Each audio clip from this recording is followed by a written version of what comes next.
كل يوم بتنتشر إشاعات وبروباجندا جديدة عن مواضيع مختلفة، بس المرة دي كانت من نصيب قناة السويس.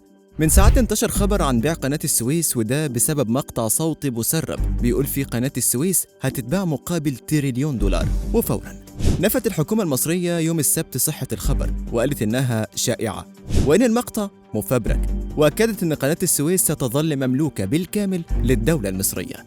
وذكرت الحكومة المصرية في منشور عبر صفحتها الرسمية على منصة فيسبوك، تداولت بعض صفحات التواصل الاجتماعي مقطعاً صوتياً يزعم التزام الحكومة بيع قناة السويس مقابل تريليون دولار. وقد قام المركز الإعلامي لمجلس الوزراء بالتواصل مع هيئة قناة السويس، والتي نفت تلك الأنباء، مؤكدة أنه لا صحة لالتزام الحكومة بيع قناة السويس مقابل تريليون دولار.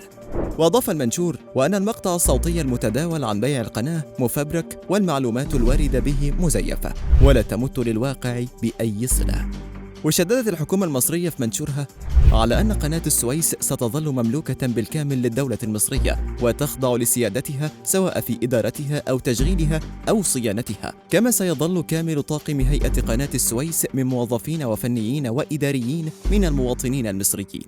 وقالت الحكومة إنه لا يمكن المساس بالقناة أو أي من مرافقها المصانة دستورياً بموجب المادة 43 من الدستور المصري، التي تنص على التزام الدولة بحماية قناة السويس وتنميتها والحفاظ عليها بصفتها ممراً مائياً دولياً مملوكاً لها، كما تلتزم بتنمية قطاع القناة باعتباره مركزاً اقتصادياً مميزاً، مهيبة بالمواطنين عدم الانسياق وراء تلك الأكاذيب مع استقاء المعلومات من مصادرها الموثوقة.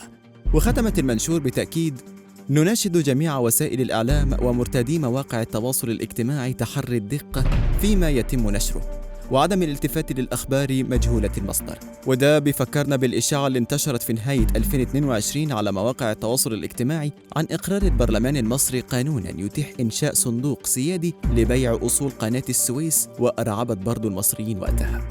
حاصلة المرور في قناة السويس في مصر انخفضت بنسبة 7.4% في الفترة ما بين يوليو ومارس من العام المالي 2023-2024 إلى 5.8 مليارات دولار مقابل 6.2 مليارات دولار، مع اتساع رقعة حرب إسرائيل على غزة لتشمل مضيق باب المندب في البحر الأحمر. قناة السويس مش مجرد ممر مائي بيربط بين البحر الأحمر والبحر الأبيض المتوسط، دي هي شريان الحياة لمصر والمصريين، ورمز لعظمتها وتاريخها الكبير.